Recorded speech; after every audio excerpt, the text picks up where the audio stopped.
Nuclear technology science and technology का part है। कहाँ यूज कर सकते हैं आप न्यूक्लियर टेक्नोलॉजी का? इलेक्ट्रिसिटी जनरेट करने में। और कहाँ कर सकते हैं? वॉर में। ठीक है, तो दो तरह के यूज हुए। एक हुआ यूज मिलिट्री यूज है जो, ठीक है, वॉर में। दूसरा यूज हुआ जो सिविलियन के लिए।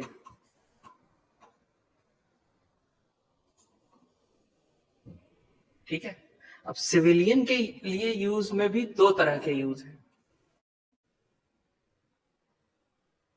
एक जो इन्होंने कहा एनर्जी एप्लीकेशन, ठीक है। दूसरा इन्होंने कहा non energy applications. Non energy वाला सोचिए,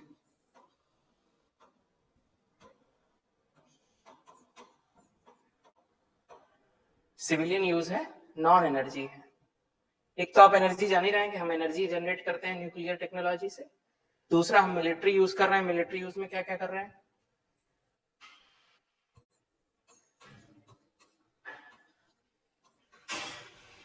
न्यूक्लियर बॉम्ब, नागासाकी, हिरोशिमा। दूसरा एक और बताइए, यूज नहीं हुआ है अभी तक।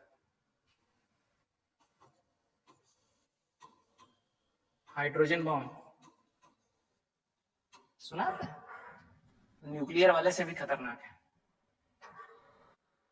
ठीक है। तीसरा, और कहां आपने यूज देखा है वॉर में? न्यूक्लियर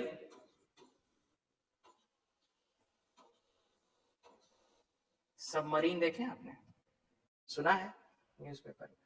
नॉर्मल जो सबमरीन होती है वो डीजल इंजन या किसी फ्यूल इंजन पे आधारित होगी। ये वाली सबमरीन जो होगी वो किस पे आधार, उसका पावर सोर्स क्या है? न्यूक्लियर। एनर्जी एप्लीकेशन में एनर्जी देने का पावर सोर्स क्या है? Nuclear energy. इस सबमरीन में न्यूक्लियर एनर्जी से पावर मिल रही है। तो न्यूक्लियर एनर्जी से जो पावर मिल रही है, आपको क्या लगता है वो सबमरीन की पावर कभी खत्म होगी? और सपोज करिए कोई सबमरीन डीजल से चल रही है, डीजल से चल रही है, ठीक है, और सबमरीन कहां पे होती है? पानी के अंदर, डीप इन ओशन। तो फ्यूल कभी तो खत्म होगा, और जब खत्म होगा तो कहां आना पड़ेगा? सी के ऊपर, फ्यूल भरने के लिए, ठीक है। प्लस फ्यूल को बर्न करने के लिए दूसरी आवश्यकता क्या है फ्यूल के अलावा? ऑक्सीजन की, ठीक है। वो डीप इन ओशन मिलेगा, उसको लेने भी ऊपर आना पड़ेगा, स्टोर करना पड़ेगा। न्यूक्लियर में ये दोनों प्रॉब्लम, क्योंकि एक छोटा सा यूरेनियम ही बहुत दिन तक एनर्जी दे सकता है, ठीक है। तो बहुत ज्यादा फ्यूल स्टोर करके ले जाने की। और सबमरीन की खासियत क्या होती है कि वो हमेशा डीप इन ओशन पड़ा रहेगा, कोई हलचल नहीं, कुछ नहीं। पता चला कि कहां पे है? श्रीलंका के चारों तरफ है, लेकिन उनको पता नहीं, ठीक है। लेकिन अगर वो बार बार ऊपर आएगा इस तरह की गतिविधियों के लिए, तो कौन डिटेक्ट कर सकता है उसको? Satellites. Deep in ocean detect करना बड़ा कठिन होता है।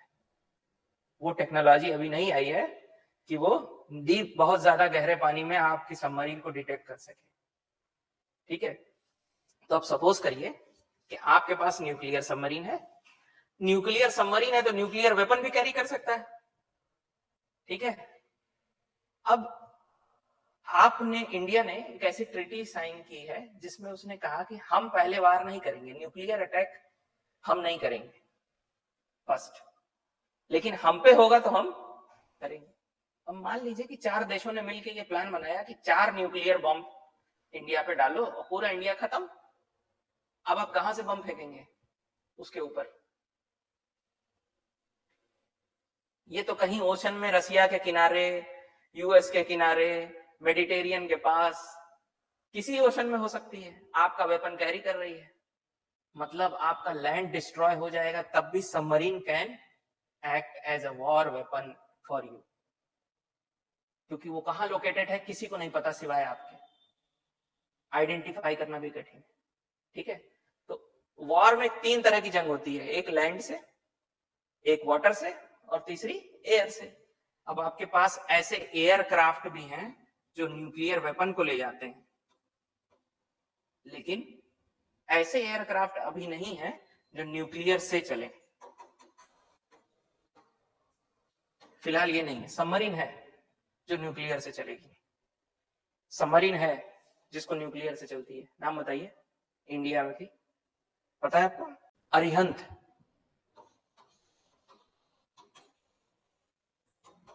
अरिहंत सीरीज की सबमरीन है जो न्यूक्लियर फ्यूल से चलती है, ठीक है। लेकिन अभी एयरक्राफ्ट ऐसे नहीं है, ठीक है। मिसाइल है जो न्यूक्लियर को कैरी कर सकती है। नाम बताइए कौन सा मिसाइल है जो न्यूक्लियर वेपन को कैरी कर सकता है? इंडिया की बात कर रहा हूं, दूसरे देश का नहीं जानना हमको, अपने देश का। पढ़ा होगा आपने, ब्रह्मोस। ब्रह्मोस मिसाइल जो है वो न्यूक्लियर वेपन कैरी कर सकती है, ठीक है। तो वो लैंड पे वार करेंगी।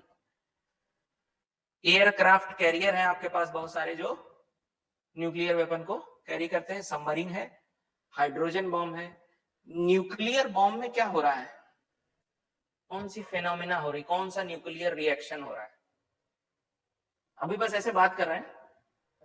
एक एक करके हम ये सारी चीजों को डिटेल में भी पढ़ेंगे, तो घबराइएगा नहीं। अभी मैं इंट्रोडक्शन दे रहा हूं आपको, हम लोग बातचीत कर रहे हैं ना। दो तरह के रिएक्शन होते हैं न्यूक्लियर, एक होता है न्यूक्लियर फिजन, दूसरा होता है न्यूक्लियर फ्यूजन, ठीक है। इतना पता हमको। न्यूक्लियर फिजन किस में हो रहा है? न्यूक्लियर बॉम्ब में। फिजन, बड़े से दो छोटे बन जा रहे हैं, ठीक है। दो छोटे से एक बड़ा आइटम बनेगा जब, तो उसको फ्यूजन कहते हैं। वो कहां हो रहा है? स्टार में, ठीक है। हाइड्रोजन बॉम्ब में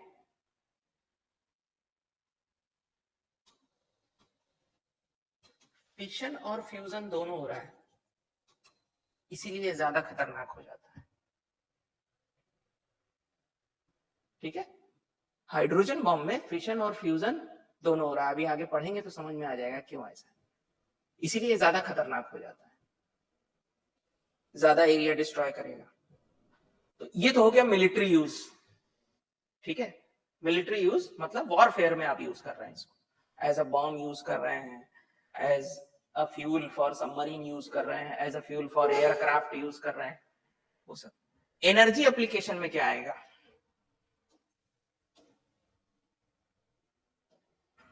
एनर्जी एप्लीकेशन में कहां यूज कर रहे हैं आप? हाँ, न्यूक्लियर फ्यूजन कराने की कोशिश कर रहे हैं आप, वहां से एनर्जी रिलीज करा रहे हैं, या फिर न्यूक्लियर फिशन, और या फिर radio activity. Non energy application कहां पे यूज करेंगे? एक एग्जांपल आपके दिमाग में है, आ नहीं रहा है जबान पे, बताइए। मेडिकल साइंस में यूज होता है क्या कहीं?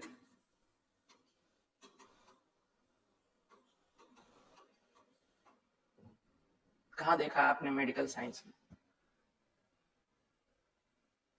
कैंसर ट्रीटमेंट, रेडियोथेरेपी, कीमोथेरेपी, कौन सी रेस डालते हैं आप? Gamma rays. गामा रेस कहां से निकलती हैं?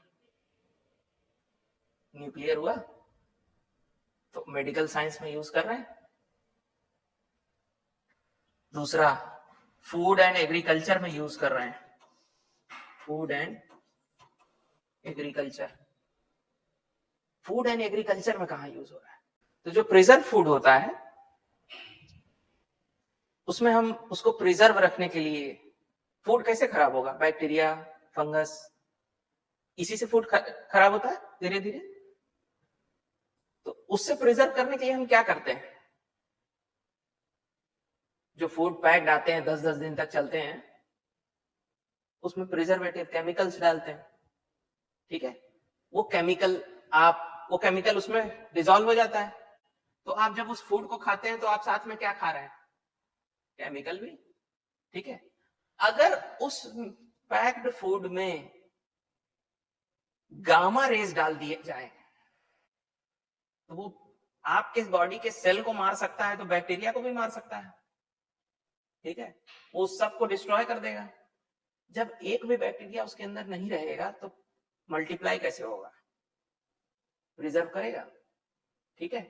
और क्या गामा रेज उसमें बस जाएंगी कि निकल जाएंगी, निकल जाएंगे, तो पेनिट्रेट कर जाती है। तो केमिकल भी नहीं है कोई, वो वहां पे इसको फूड में यूज करते हैं। तो जो स्पेस में फूड भेजा जाता है एस्ट्रोनॉट्स के साथ, वो गामा रेज के थ्रू जाता है, उसको प्रिजर्व करते हैं। और अच्छी बात यह है कि पैक करने के बाद आप उसमें गामा रेज डाल सकते हैं, क्योंकि कोई पैकेट गामा रेज को नहीं रोक सकता एक्सेप्ट लेड पैकेट के। लेड का बना होगा तो इवन अगर पतली लेयर ऑफ एल्युमिनियम है तो उसको भी पार कर जाएगा गामा रेज, आपके बोन्स को पार कर जाएगा, आपके मसल्स को पार कर जाएगा, टिश्यू को पार कर जाएगा, सबको कर जाएगा, ठीक है। तो फूड में वहां यूज हो रहा है। एग्रीकल्चर में कहां यूज हो रहा है? एग्रीकल्चर के लिए क्या चाहिए? सीड, बीज चाहिए प्लांट को पैदा करने के लिए, ठीक है। हम क्या करते हैं, उस सीड को एक्सपोज करते हैं गामा रेज में, और जब गामा रेज में कोई भी चीज एक्सपोज होगी तो क्या होगी, या तो वो सेल डेड करेगा या म्यूटेशन होगा। म्यूटेशन मैंने आपको पढ़ाया था क्या होता है म्यूटेशन, ठीक है।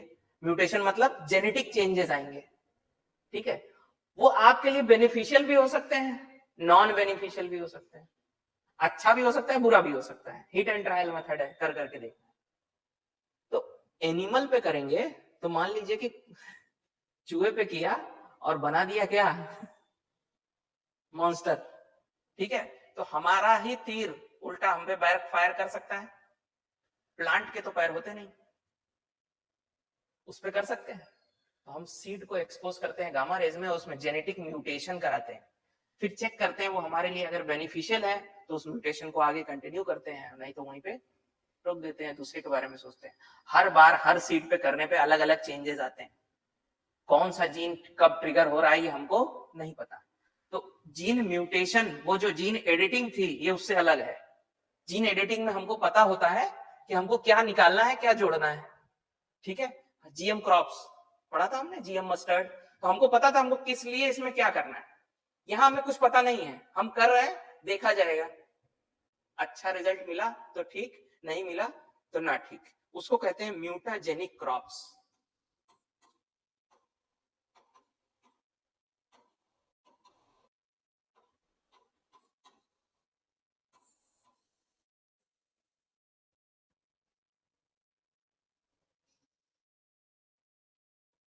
ठीक है, इस तरह से इसको एग्रीकल्चर में यूज कर रहे हैं और पावर सोर्स के तौर पे इंडस्ट्री में भी यूज कर रहे हैं।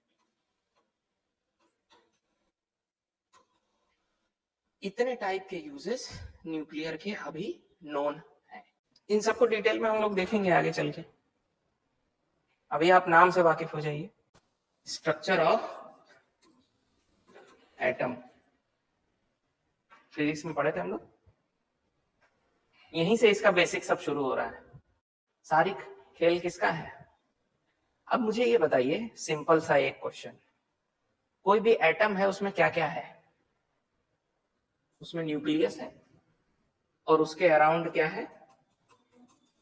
इलेक्ट्रॉन है। न्यूक्लियस में क्या है? प्रोटॉन और न्यूट्रॉन। किसके पास पॉजिटिव चार्ज है? प्रोटॉन के पास, और इलेक्ट्रॉन के पास नेगेटिव चार्ज। यही है एटम। डिनोट कैसे करते हैं? कोई भी एटम है, मान लीजिए ये एक्स एलिमेंट है, जेड और ए। एक्स क्या है? Any element. ए क्या है? उसका मास नंबर। और जेड क्या है? उसका एटॉमिक नंबर। ठीक है, अब मुझे बताइए एटॉमिक नंबर क्या होता है? Number of protons.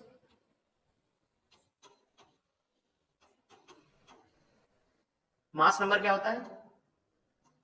Number of proton plus neutrons. ठीक, अब मुझे बताइए किसी एलिमेंट की आइडेंटिटी किसकी वजह से है? प्रोटॉन की वजह से, न्यूट्रॉन की वजह से, कि इलेक्ट्रॉन की वजह से, कि तीनों की वजह से? क्वेश्चन समझिए क्या पूछ रहा हूं मैं। किसी एलिमेंट की आइडेंटिटी, मतलब ये एक्स कब तक रहेगा, किसकी वजह से एक्स है, ये प्रोटॉन की वजह से, न्यूट्रॉन की वजह से, इलेक्ट्रॉन की वजह से, कि तीनों की वजह से, कि किसी दो की वजह से।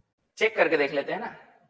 मान लीजिए इसका नंबर ऑफ इलेक्ट्रॉन बदल गया, सपोज करिए हाइड्रोजन है, ठीक है, और हाइड्रोजन का इलेक्ट्रॉन इधर उधर चला गया, तो क्या एलिमेंट हाइड्रोजन से कुछ और हो जाएगा? नहीं। तो मतलब अस्तित्व इलेक्ट्रॉन की वजह से तो नहीं है, चार्ज की वजह से है। उससे चार्ज हो रहा है इधर उधर। मान लीजिए अगर इलेक्ट्रॉन हाइड्रोजन के पास था, एक इलेक्ट्रॉन चला गया तो पॉजिटिव हो गए न्यूट्रल के बजाय, यही होगा। अब आ जाते हैं न्यूट्रॉन पे। अगर न्यूट्रॉन चला गया, था हाइड्रोजन में तो नहीं है, ठीक है, था और न्यूट्रॉन चला गया निकल के न्यूक्लियस से बाहर, कहा नहीं नहीं मैं नहीं रहूंगा इस घर में, तो क्या उस घर का एड्रेस बदल जाएगा? नहीं। लेकिन अगर प्रोटॉन बदल गया, प्रोटॉन 1 था और क्या हो गया 2, क्या एलिमेंट बदल जाएगा? Periodic table. सबके एटॉमिक नंबर अलग अलग होते हैं, तो क्या अलग अलग होता है? तो अस्तित्व किसकी वजह से है? यही चीज स्टेटमेंट में यूपीएससी पूछ देगा, और आप ये नहीं समझ पाएंगे कि वो पूछ क्या रहा है। समझे मेरी बात का मतलब, कि हमको इस तरह से सोच सोच के पढ़ना है। साइंस हो, हिस्ट्री हो, ज्योग्राफी हो, जो हो, ठीक है, सब में ये सोचिए क्यों, कैसे और क्यों यही। जैसे ही प्रोटॉन का संख्या चेंज हो रही है, एलिमेंट बदल जा रहा है, ठीक है। तो whole and sole proton responsible है किसी एलिमेंट के लिए, ठीक है। कितने एलिमेंट नोन है हमने अपने पास पीरियोडिक टेबल में? कितने एलिमेंट है? 118, बिल्कुल 118 है। एटॉमिक नंबर 1 किसका है?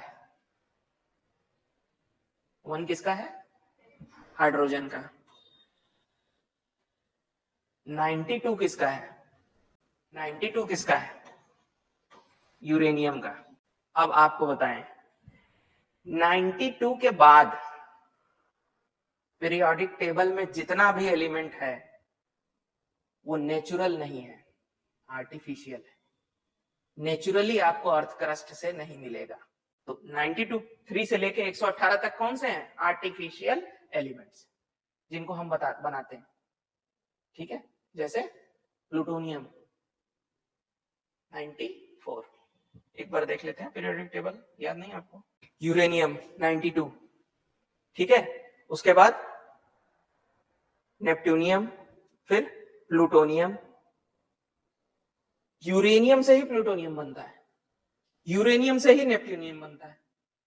इसके बाद के ये 93 से लेके ये जितने आप देख रहे हैं, ये सब हमें बनाने पड़ेंगे, अर्थ क्रस्ट में कहीं इतना सा भी नहीं मिलेगा, ठीक।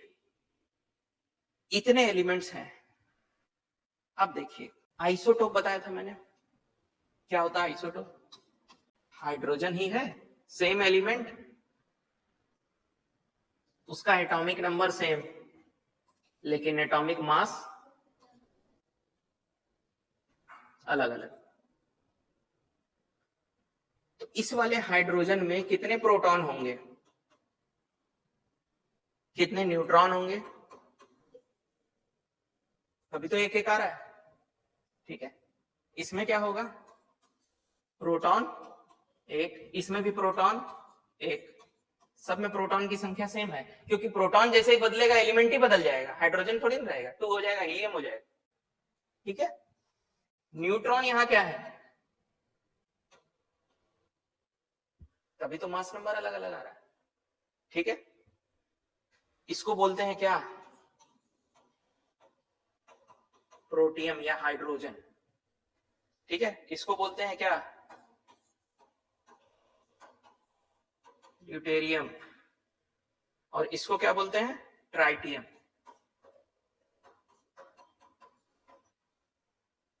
ये सब क्या है? हाइड्रोजन के आइसोटोप्स हैं, ठीक है। Same element with same atomic number but different mass number. चाहिए तो लिख लीजिए, सेम एलिमेंट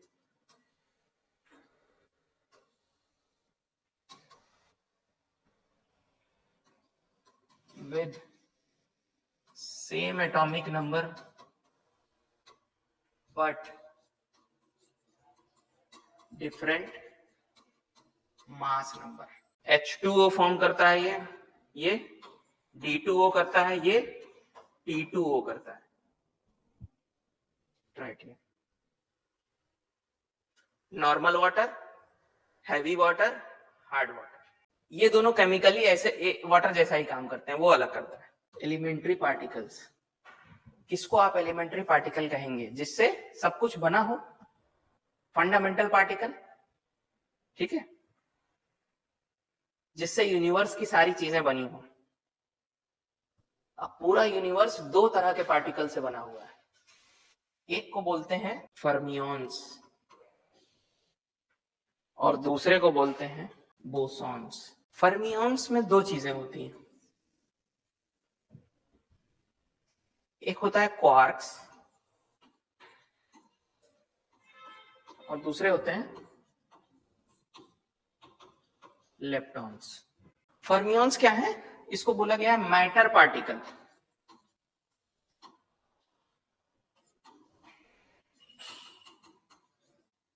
मतलब यूनिवर्स में जो भी मैटर है वो किसका बना हुआ है? फर्मियंस का। क्वार्क और लेप्टॉन्स मिला के फर्मियंस का बना हुआ है। अब मैटर के अलावा यूनिवर्स में और कुछ भी है क्या? Force carrier particle.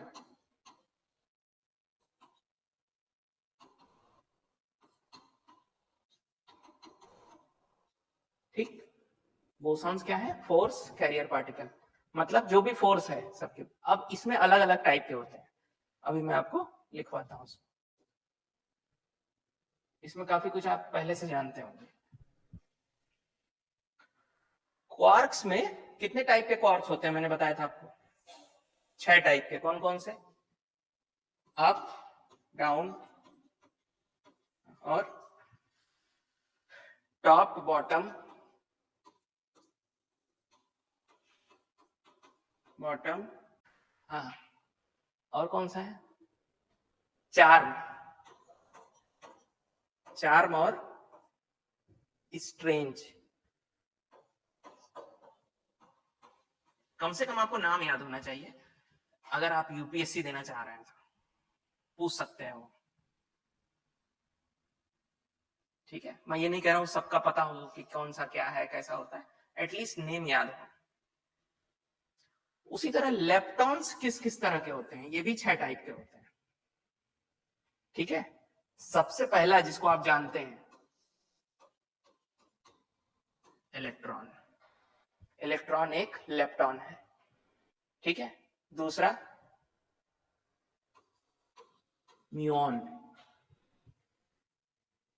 तीसरा टाउ,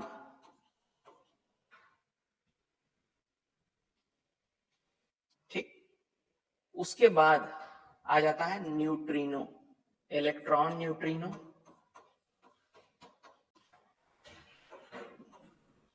म्यूऑन न्यूट्रिनो और टाउ न्यूट्रिनो। तो नाम याद रखना बस 3 ही है आपको। अब देखिए, ये जो 3 है ना, इनके पास चार्ज होता है। कौन सा चार्ज? -1 चार्ज। और ये 3 जो न्यूट्रिनो है, न्यूट्रिनो हमेशा न्यूट्रल होता है, कोई चार्ज नहीं होता,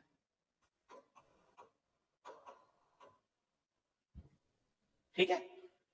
ये सारे लेप्टॉन्स हैं या लेप्टॉन से बने हैं, जो आप समझ। तो फंडामेंटल पार्टिकल इसके लिए क्या है? लेप्टॉन। इसके लिए है क्वार्क्स, और इन दोनों के लिए क्या है? फर्मियन, ठीक है। फर्मियन से बना क्वार्क्स और लेप्टॉन। क्वार्क्स ने मिलके ये बनाया, लेप्टॉन ने मिलके ये बनाया। अब क्वार्क और डाउन क्वार्क मिलके क्या बनाते हैं? प्रोटॉन और न्यूट्रॉन। और प्रोटॉन, न्यूट्रॉन और इलेक्ट्रॉन मिलके क्या बनाते हैं? एटम। ऐसे समझना, ठीक। बोसॉन में क्या आएगा? यहां तक ना समझ में आया कुछ तो पूछिए। ठीक है, हमें नाम से ही ज्यादा मतलब है, बाकी न्यूक्लियर फिजिक्स में इतना नहीं जाना है आपको। वो जो स्पेशलिस्ट पढ़ते हैं उनको ज्यादा इंटरेस्ट होगा टाउ क्या है, ग्रीक वर्ड है। ठीक है, उसी तरह फोर्स कैरियर। अब देखिए कितने टाइप के फोर्स हैं जो आप जानते हैं बेसिक। सब एक तो आपने ग्रेविटेशन बताया, ग्रेविटी का फोर्स। ठीक है, तो जो ग्रेविटी का फोर्स कोई ना कोई कोई कैरियर होगा ना जो उस फोर्स को ले जा रहा है, ले आ रहा है। ठीक है, उसको हमने बोला ग्रेविटॉन। अभी अनडिस्कवर्ड है, केवल नाम दिया गया है, डिस्कवरी नहीं हुई। ठीक है, हम ऐसा मान रहे हैं। क्यों? क्योंकि बाकी फोर्सेस में जो पार्टिकल हैं वो डिस्कवर हो चुके हैं। जैसे एक फोर्स होता है इलेक्ट्रोमैग्नेटिक फोर्स, उसको कैरी कौन करता है? इलेक्ट्रोमैग्नेटिक फोर्स, फोटॉन सुना आपने? फोटॉन्स उसको कैरी कर रहे हैं, आइंस्टीन ने डिस्कवर किया था फोटो इलेक्ट्रिक इफेक्ट। तो फोटॉन्स कैरी कर रहे हैं उस फोर्स को, इलेक्ट्रोमैग्नेटिक फोर्स। दूसरा फोर्स, तीसरा फोर्स आप एक और सुने होंगे, न्यूक्लियर फोर्स। प्रोटॉन ये न्यूक्लियस है, इसके अंदर ढेर सारे प्रोटॉन है और न्यूट्रॉन है, यही है ना? न्यूट्रॉन के पास कोई चार्ज, प्रोटॉन के पास कौन सा चार्ज है? अब मुझे ये बताइए, ढेर सारे पॉजिटिव चार्ज एक ही जगह पे इतनी छोटी सी जगह में है, एक दूसरे को रिपल नहीं कर रहे होंगे? सेम चार्ज रिपल पढ़ा था। ठीक है, और बाहर एक तो इलेक्ट्रॉन घूम रहा है जिसके पास निगेटिव चार्ज है, अपोजिट चार्ज अट्रैक्ट। तो ये प्रोटॉन बाहर क्यों नहीं चला आ रहा? कौन इसको रोक रहा है? Strong nuclear force, strong nuclear force, यही तो रोक रहा है उसको। तो स्ट्रॉन्गेस्ट फोर्स इन यूनिवर्स, क्योंकि ये जो दो लोग अट्रैक्ट कर रहे हैं, रिपेल कर रहे हैं, वो जाना चाहता है, उसको भी रोके हुए। लेकिन प्रॉब्लम क्या है कि इसका दायरा सीमित है। कितनी दूर के अंदर है? न्यूक्लियस के अंदर। उसके बाहर कोई निकल गया तो फिर उसको नहीं बुला पाएगा। समझ रहे हैं मेरी बात? स्ट्रांग तो है, लेकिन जो एरिया है उसका, जितनी दूर वो स्ट्रांग फोर्स रहेगा, वो रेंज कम है, छोटी है। तो एक फोर्स आपका हो गया स्ट्रांग न्यूक्लियर फोर्स, एक इलेक्ट्रोमैग्नेटिक फोर्स, एक ग्रेविटेशनल फोर्स। तीन हो गए। चौथा है वीक न्यूक्लियर फोर्स। एक वीक न्यूक्लियर फोर्स भी होगा जो इलेक्ट्रॉन को बांधे रखा है ना, लेकिन वो वीक है, उसको तोड़ा जा सकता है। ठीक है, क्योंकि इलेक्ट्रॉन तो यहां से वहां जाता रहता है। ठीक है, तो चौथा वाला है वीक न्यूक्लियर फोर्स, इसको हम लोग लिख लेते हैं।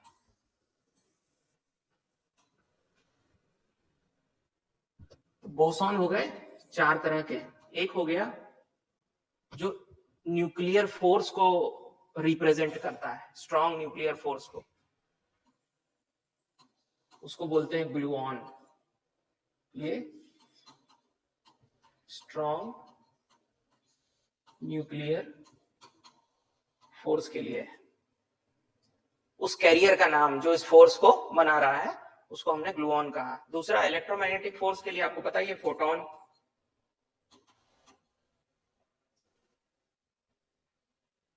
तीसरा वीक न्यूक्लियर फोर्स के लिए W एंड Z बोसॉन्स, ये है वीक न्यूक्लियर फोर्स के लिए। और ये वाला है किसके लिए?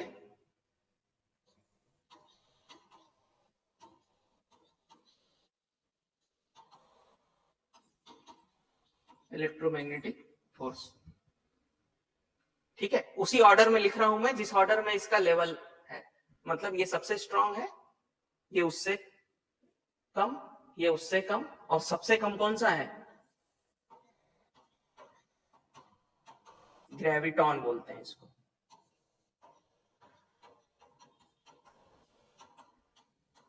Gravitational force.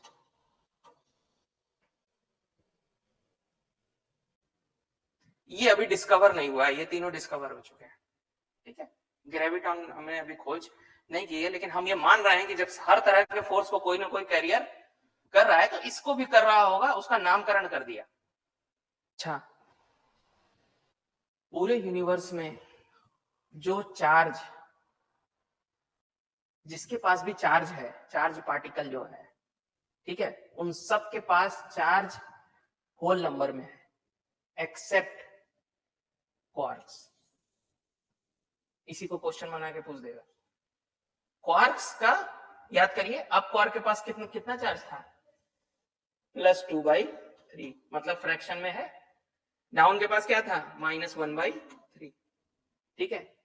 सिवाय क्वार्क के और सबके पास जो भी चार्ज होगा या तो -1 होल नंबर में होगा, या 0 या +1 ऐसे होगा। केवल क्वार्क्स हैं जिनके पास फ्रैक्शन में भी चार्ज होता है, फ्रैक्शनल वैल्यू होती है चार्ज। और एक और होते हैं न्यूट्रिनोज।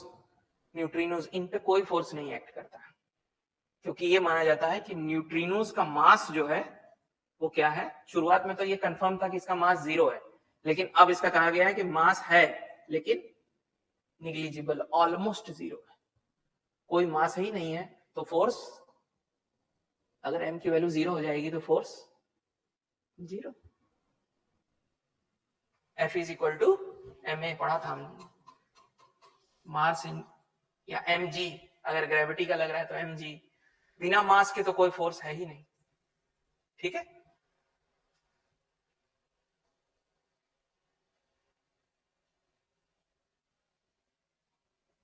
अब देखिए, ये तो हो गए पार्टिकल्स। अब आ जाता है, लिख लिया ना ये, कोई दिक्कत यहां तक, ठीक है।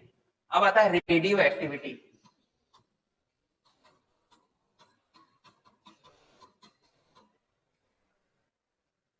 रेडियो एक्टिविटी में क्या होता है, जो लार्ज एटम होते हैं, बड़े, कोई बड़ा एटम है, वो क्या करता है, वो डीके करता है, और डीके करने के दौरान वो अल्फा पार्टिकल रिलीज करता है। अल्फा पार्टिकल इमिट करता है। अल्फा पार्टिकल क्या होता है, bundle of 2 proton plus 2 neutron, ये है अल्फा पार्टिकल।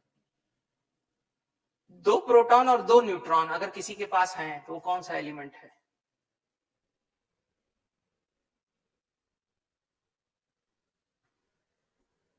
हीलियम। तो यानी कि हम ये भी कह सकते हैं कि ये क्या कर रहा है, हीलियम एटम को इमिट कर रहा है। अपने से बड़ा एटम होगा ये हमेशा कोई, यूरेनियम 92 बड़ा है ना, 92 प्रोटॉन उसके अंदर है, और हीलियम के अंदर कितने हैं, 2, तो 2 इमिट कर दिया, क्योंकि अनस्टेबल है। अनस्टेबल है इसलिए अपने पास से रेडिएशन दे रहा है, तो अल्फा रेडिएशन देगा, अल्फा पार्टिकल इमिट करेगा। दूसरा क्या इमिट करेगा, बीटा पार्टिकल इमिट करेगा।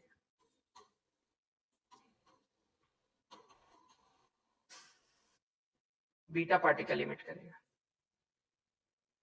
बीटा पार्टिकल क्या होता है, अच्छा, न्यूट्रॉन के पास क्या चार्ज होगा, कोई नहीं, प्रोटॉन के पास प्लस चार्ज, तो मतलब अल्फा पार्टिकल जो निकल रहा है उसके पास चार्ज क्या होगा, पॉजिटिव, ठीक है। तो हम क्या करते हैं कि जो ये पार्टिकल निकलते हैं इसको मैग्नेटिक फील्ड से गुजार देते हैं, तो पॉजिटिव चार्ज किसकी तरफ चला जाएगा, निगेटिव की तरफ। अलग अलग कैसे करेंगे अल्फा और बीटा।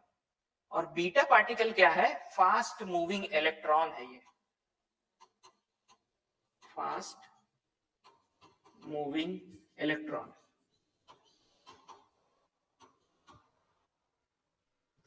फास्ट मूविंग इलेक्ट्रॉन अगर है तो इसके पास कौन सा चार्ज होगा, नेगेटिव चार्ज।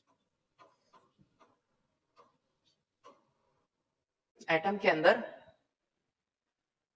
इतना अनस्टेबिलिटी आता है कि जो न्यूट्रॉन्स होते हैं इसके अंदर वो बदलने लगते हैं किसमें, प्रोटॉन और इलेक्ट्रॉन में, ठीक है। क्यों, मैं आपको बता रहा हूं। देखिए, मान लीजिए कि एक एलिमेंट है x, z और a, यही है। इसमें से एक अल्फा पार्टिकल निकला तो ये क्या बन जाएगा, एक अल्फा पार्टिकल निकल गया, एक अल्फा पार्टिकल निकल गया तो इसमें क्या चेंज आएंगे, ये वाई बन गया, एलिमेंट बदल जाएगा क्योंकि प्रोटॉन निकल गया, प्रोटॉन निकल गया। मैंने आपको बताया था अस्तित्व तो किसकी वजह से है, प्रोटॉन की वजह से। प्रोटॉन निकल गया, दो प्रोटॉन निकल गए तो क्या दो से कम होगा, ये हो जाएगा Z माइनस, और दो प्रोटॉन और दो न्यूट्रॉन निकल गए तो A माइनस, A में से कितना माइनस होगा, 4, दो प्रोटॉन और दो न्यूट्रॉन। मास नंबर में दोनों जुड़ते हैं, एटॉमिक नंबर में प्रोटॉन जुड़ता है। तो जो नया एलिमेंट बना उसका मास नंबर 4 से कम हुआ और एटॉमिक नंबर 2 से। ठीक है, अगर यही चीज बीटा पार्टिकल के साथ हो रही है, बीटा पार्टिकल निकल रहा है तो क्या हो रहा है, बीटा पार्टिकल में क्या निकला, इलेक्ट्रॉन निकला। ठीक है, लेकिन जब बीटा पार्टिकल निकलता है तो Z+1 होता है और A सेम रहता है। ठीक है, मतलब अब मेरी बात समझिए, प्रोटॉन एक बढ़ जाता है, ठीक है, तो प्रोटॉन एक बढ़ गया तो एटॉमिक नंबर एक बढ़ गया, मतलब यही हुआ, प्रोटॉन एक बढ़ गया। अगर नहीं समझ में आ रहा तो कोई दिक्कत नहीं, एग्जाम में पूछेगा नहीं, लेकिन आपके अंदर जिज्ञासा पैदा होगी ऐसा क्यों हो रहा है, इसलिए बता रहा हूं। ठीक है, एक प्रोटॉन बढ़ा, ठीक है, लेकिन यहां मास नंबर में प्रोटॉन में कोई चेंज नहीं आया, मतलब एक न्यूट्रॉन कम हुआ होगा ना। ठीक है, तो एक न्यूट्रॉन क्या कर रहा है, एक प्रोटॉन और एक इलेक्ट्रॉन बना रहा है, प्रोटॉन अंदर ही रह जा रहा है और इलेक्ट्रॉन बाहर निकल जा रहा है। जब एक न्यूट्रॉन ने अपने आप को डिवाइड कर दिया प्रोटॉन और इलेक्ट्रॉन में तो न्यूट्रॉन तो खत्म। देखिए, न्यूट्रॉन एक कम हुआ और प्रोटॉन एक बढ़ गया और एक इलेक्ट्रॉन रिलीज हो गया, ये हो रहा है बीटा पार्टिकल डीके में, ऐसे एक इलेक्ट्रॉन बाहर आता है। ठीक है, और तीसरा डीके क्या होता है, गामा रेडिएशन का, जो कि क्या है, एनर्जी है बस। तीसरा जो डीके होता है गामा रेस का, जो है एनर्जी।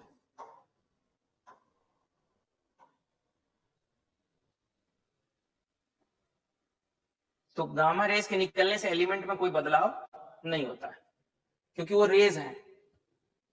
याद करिए, इलेक्ट्रोमैग्नेटिक रेडिएशन जब मैंने पढ़ाया था तो आपको मैं बताया था, जो रेज होती हैं, ठीक है, यानी वेव जो होती हैं, उसके पास सबसे कम एनर्जी होती है और जो पार्टिकल होते हैं उनके पास सबसे ज्यादा।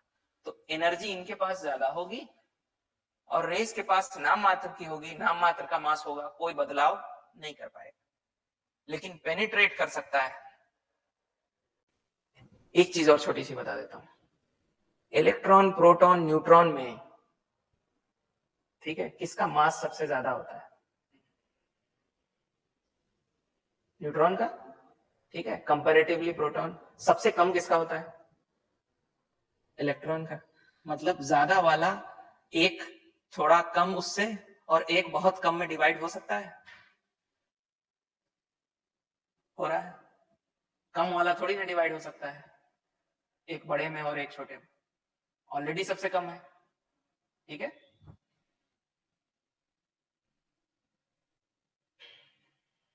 अब आ जाते हैं न्यूक्लियर रिएक्शन पे। ठीक है, यूपीएससी क्या करता है कि जब स्टेटमेंट वाइज प्रीलिम्स में भी क्वेश्चन पूछता है तो एक स्टेटमेंट उसके बेसिक फंडामेंटल पे होता है और एक स्टेटमेंट उसके करंट अफेयर पे होता है। तो जब तक दोनों नहीं आता रहेगा हम नहीं कर पाएंगे। ठीक है, अब आ जाते हैं न्यूक्लियर रिएक्शन में। सबसे पहला रिएक्शन जो होता है वो होता है न्यूक्लियर फिशन।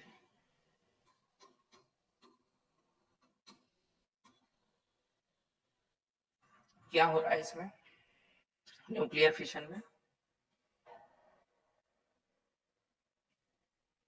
अच्छा, radio activity unstable large atom में ही हो रहा है, इसीलिए आप देखिए यूरेनियम, प्लूटोनियम, थोरियम, बड़े वाले, में हो रहा है, ठीक है। रेडिएशन, रेडियो एक्टिव देगा कौन, इमिट कौन करेगा, जिसके पास बोरी भर के पैसा होगा वही ना बोरी में भर रहा होगा तो 4-5 सिक्के गिर गए। जिसके पास 4-5 ही सिक्के हैं उसको गिरने देगा नहीं। तो फालतू का रेडिएशन इमिट करना, अपने में से पार्टिकल पूरा हीलियम एटम अलग कर देना, वो कौन करेगा, जिसके पास ज्यादा हो, और ज्यादा है लार्ज एटम के पास। तो यहाँ क्या हो रहा है, रेडियो एक्टिव एटम जो है जैसे यूरेनियम, वो दो रेडिएशन करते करते न्यूक्लियर फिजन में ये दो छोटे एटम में कन्वर्ट हो जाते हैं, ब्रेक कर जाते हैं। और ऐसा तब होता है जब उस एटम पे एक न्यूट्रॉन का बम्बार्डमेंट हो।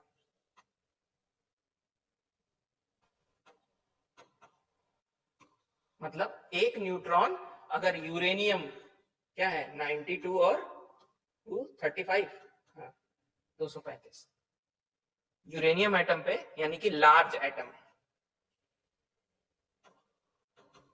लार्ज एटम पे अगर एक न्यूट्रॉन को आपने प्रोजेक्ट किया, ये जाके इससे टकराया, तो इसमें इसके दो टुकड़े हो जाएंगे और दो नए एटम बनेंगे। कौन कौन सा, बैरियम और क्रिप्टॉन। बैरियम का है 56 140, ये आपको नहीं भी याद हो तो बस बैरियम और क्रिप्टॉन याद हो चलेगा। 36 बैरियम और क्रिप्टॉन, और साथ में रिलीज होती है क्या, एनर्जी। और एनर्जी के साथ साथ ढेर सारे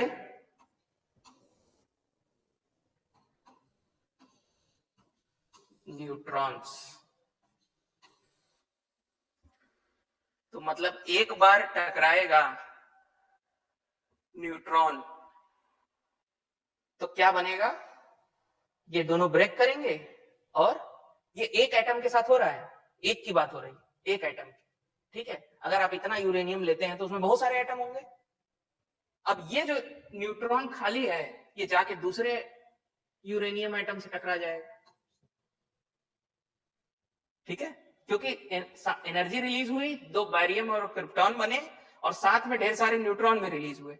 अब ये वाला न्यूट्रॉन जाके इस यूरेनियम से टकराएगा, दूसरे एटम से, तो फिर ये क्या करेगा, ये भी ब्रेक डाउन करेगा दो में, प्लस एनर्जी प्लस और क्या, फिर से न्यूट्रॉन। ये एटम भी यही करेगा, ये दूसरे यूरेनियम के साथ, समझ रहे मेरी बात, ये तीसरे यूरेनियम के साथ। तो ये चेन रिएक्शन चलता तो रहेगा ही, साथ ही साथ इसकी इंटेंसिटी बढ़ रही है कि नहीं। पहले एक में हुआ, अब 3 में हुआ, 3 के बाद 3 3 6 3 9 में हुआ, 9 के बाद, ठीक है। मतलब अगर आप इसको कंट्रोल ना करें तो इसकी इंटेंसिटी बढ़ती चली जाएगी, और थोड़ी देर में बहुत सारी एनर्जी रिलीज करके पूरा यूरेनियम खत्म होगा। ऐसा, अब बताइए अगर इसको कंट्रोल करना है तो किसको कंट्रोल करना पड़ेगा, यूरेनियम को कि न्यूट्रॉन को। ये वाले न्यूट्रॉन को अगर हम कंट्रोल कर लें, मान लीजिए इस एक के बाद मुझे एक ही चाहिए, तो ये दो न्यूट्रॉन अगर कोई एब्जॉर्ब कर ले, ठीक है, तो वो आगे इसको, अच्छा एडिशनल कुछ और जरूरत है आपको, कुछ नहीं, एक बार आपने न्यूट्रॉन देना है बस, उसके बाद ये चालू हो गया। फिर जब तक न्यूट्रॉन जीरो नहीं होंगे तब तक ये बंद नहीं। अब आ जाता है दूसरा रिएक्शन, क्या है, फ्यूजन, न्यूक्लियर फ्यूजन।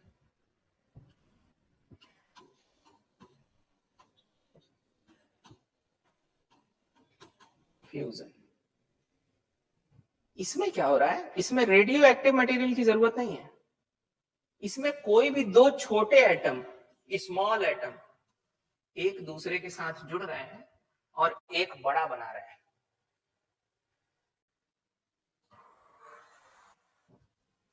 तो दो स्मॉल एटम कौन कौन से हो सकते हैं, वो हाइड्रोजन हाइड्रोजन मिलके एक लार्ज बनाया, अपने से लार्ज, क्या बना दिया, हीलियम। और जब ऐसा हो रहा है तो साथ में क्या रिलीज हो रही है, एनर्जी। तो आप कहेंगे सर ये तो बड़ा अच्छा है, कोई रेडियो एक्टिव मटेरियल भी नहीं, कुछ नहीं, हाइड्रोजन तो दुनिया भर का है अपने पास, ठीक है, H2O में कर लेते हैं इसी को। दिक्कत यह है कि इस रिएक्शन में यहां पे क्या चाहिए, एक्सट्रीम हाई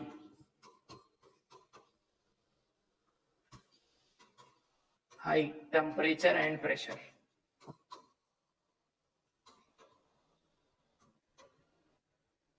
और टेम्परेचर जाना है कितना, कितना सोच सकते होंगे आप, कितना टेम्परेचर है, कितना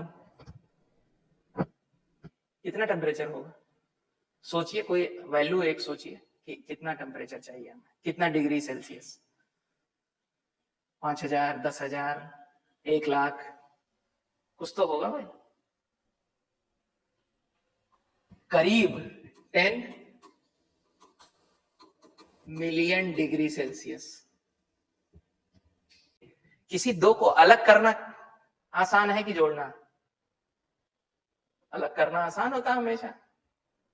दो बात तो आपकी बता दी, ऐसे ऐसे कह रहे, दो पक्के दोस्त, सौदागर मूवी देखे हो, इमली का बूटा बेरी का बेरी, दो पक्के दोस्त जानी दुश्मन, आसान है, लेकिन दो जानी दुश्मन पक्के दोस्त कितने एग्जाम्पल है आपके पास,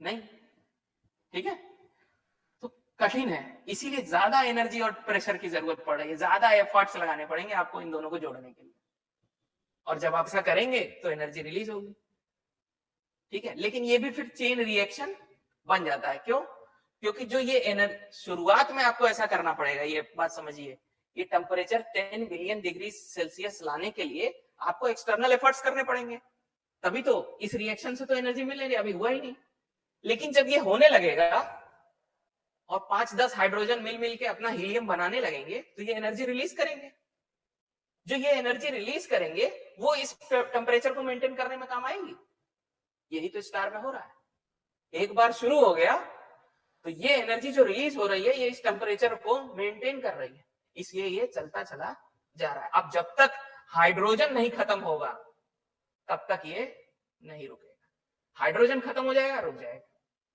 इसको कर पाना मतलब ऑन अर्थ अभी ज्यादा संभव नहीं हो पा रहा है इस चैलेंज की वजह से, ठीक है। हाइड्रोजन बॉम्ब में ये दोनों हो रहा है, तो हो क्या रहा है कि हम पहले फिशन कराते हैं, फिशन से जो एनर्जी मिलती है उससे हम ये टेम्परेचर मेंटेन करते हैं, और जब ये टेम्परेचर मिल जाता है, टेम्परेचर और प्रेशर, तो हम हाइड्रोजन वाला फ्यूजन कराने लगते हैं, और एक बार ये शुरू हो गया फिर ये खुद एनर्जी देगा, ठीक है। तो मतलब इस चीज को अटेन करने के लिए हम किसका यूज कर रहे हैं, फिशन का, क्योंकि और किसी में इतना दम नहीं है कि इतनी एनर्जी दे पाए, तो इसीलिए उसमें दोनों है। और जहां पे भी हम इसका टेस्ट कर रहे हैं कि हम फ्यूजन कराना चाह रहे हैं, क्योंकि देखिए ये सबसे अच्छा है, अगर मान लीजिए न्यूक्लियर रिएक्टर जिसमें फिशन हो रहा है उसमें कोई लीकेज आ जाए, कोई एक्सीडेंट हो जाए, तो रेडियो एक्टिव मटेरियल फैल जाएगा, रेडिएशन हर जगह फैलेगा, इसमें अगर कोई लीकेज आ जाए तो हर जगह क्या फैलेगा, कोई दिक्कत है हमको उससे, सेफ क्या है ये, लेकिन चैलेंजिंग भी है ये, तो हम इस पे अभी पूरा वर्ल्ड मिलके काम कर रहा है, उसको बोलते हैं ITER, ITER फुल फॉर्म है international thermonuclear experimental reactor बनाना चाह रहे हैं जिसमें न्यूक्लियर फ्यूजन होगा, दो हाइड्रोजन मिलके हीलियम बना रहे हैं, ठीक है, समझ में आ रहा है, हीलियम के पास कितने क्या एटॉमिक नंबर 2, इसका 1 ठीक है, मिलके बना दिया, एनर्जी कहां से आई, क्यों आई,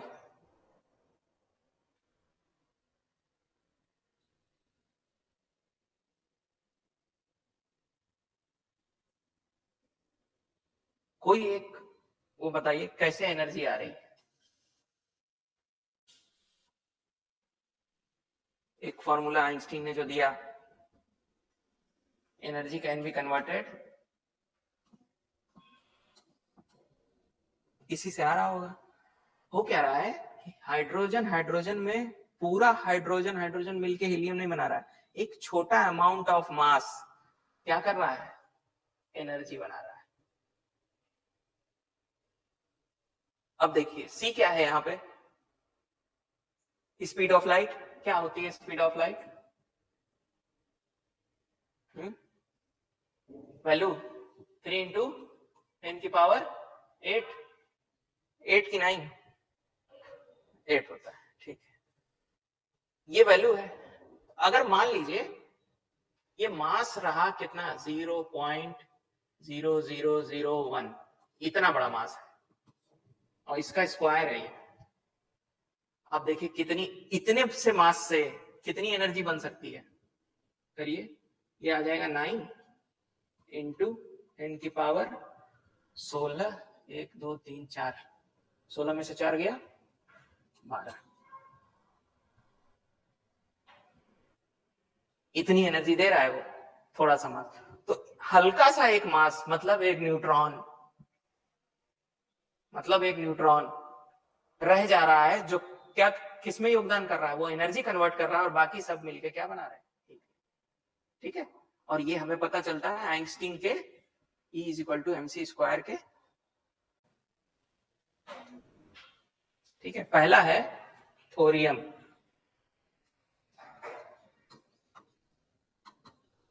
थोरियम 232। दूसरा है यूरेनियम 233। तीसरा है यूरेनियम 235।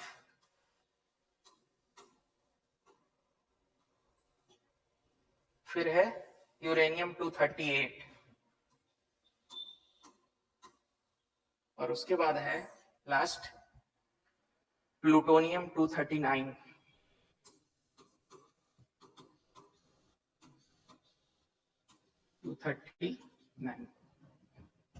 इतने फ्यूल हैं जो आप न्यूक्लियर फिशन में यूज कर सकते हैं। थोरियम क्या है, 90 TH है इसका फॉर्मूला, 9232। यूरेनियम 92 233,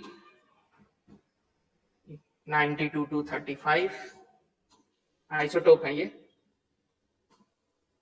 यूरेनियम के दोनों, तीनों।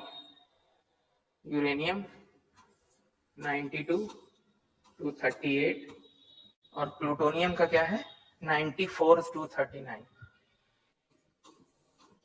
94 239। ये फॉर्म इनका हो गया।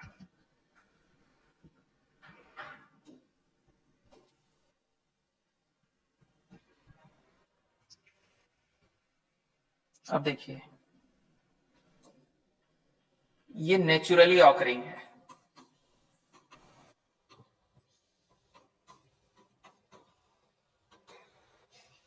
थोरियम, और ये दोनों नेचुरली ऑकरिंग।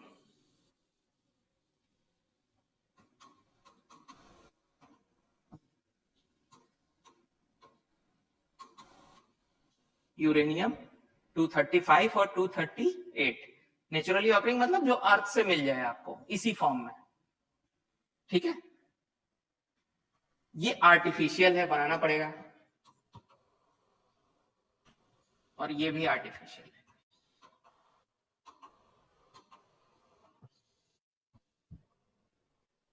ठीक है, जो यूरेनियम हमको मिलता है उसमें 99.3% ये वाला होता है और 0.7% ये वाला।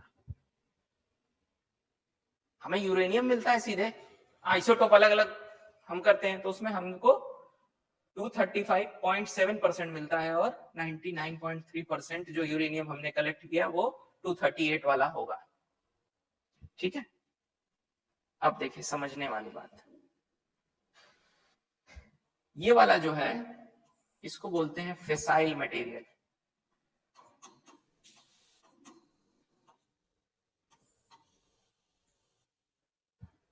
ठीक है, और इसको बोलते हैं फर्टाइल। अब वो शब्द का मतलब समझिएगा।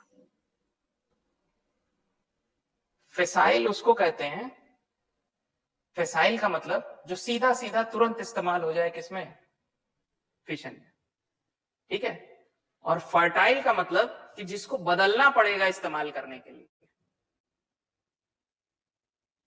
तो ये क्या है? रोटी है, ये क्या है? आटा है। समझे? सीधे खाएंगे, तुरंत यूज करना चालू, और इसको आपको कन्वर्ट करना पड़ेगा फेसाइल में, कन्वर्ट करना पड़ेगा फेसाइल में।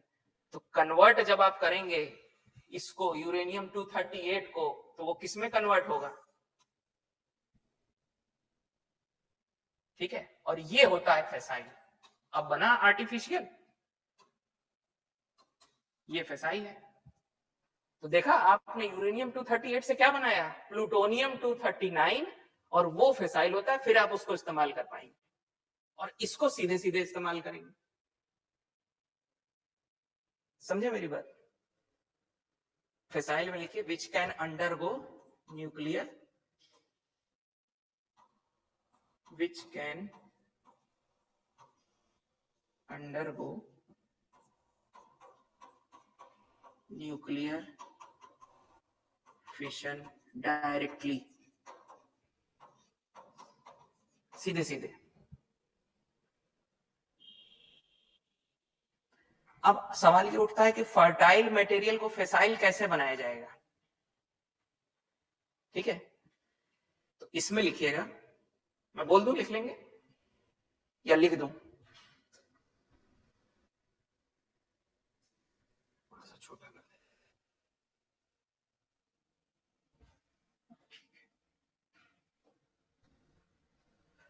यूरेनियम 238 में लिखिए, this is non fertile, this is non fertile, non fissile, this is non fissile and gets converted or transmuted, gets converted or transmuted, उस कन्वर्जन का नाम है ट्रांसम्यूशन, ठीक है। gets converted or transmuted to fissile plutonium when absorbs a neutron, to fissile plutonium when absorbs a neutron, when absorbs a neutron। समझ में आया वो क्या रहा है? जैसे जैसे ये वाला इसका एटम न्यूट्रॉन को एब्जॉर्ब करेगा, वो किस में कन्वर्ट होने लगेगा? प्लूटोनियम, ठीक है।